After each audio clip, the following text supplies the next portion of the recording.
a warm embrace of two European leaders aiming to bring an end to a nearly 4-year war, one that continues to ravage Ukraine.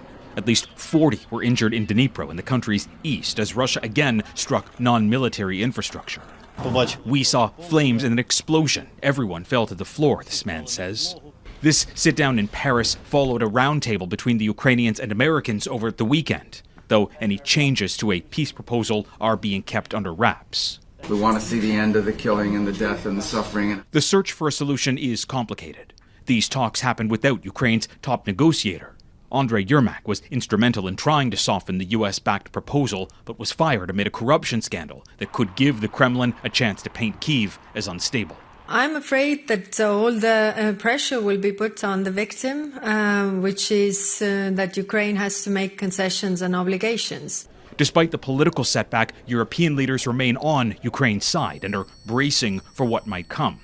On Tuesday, Steve Witkoff, the American envoy to most wars, will again sit with Vladimir Putin to push for a deal.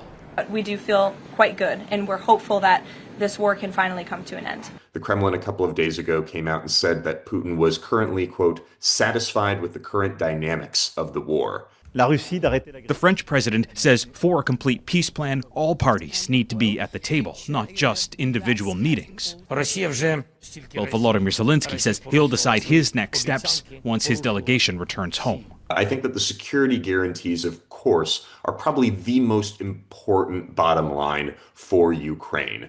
They have to have confidence that there is a future to rebuild for, and that this war isn't just going to start all over again. A security guarantee intended to protect all of Ukraine, including territory that Zelenskyy insists can't be handed over.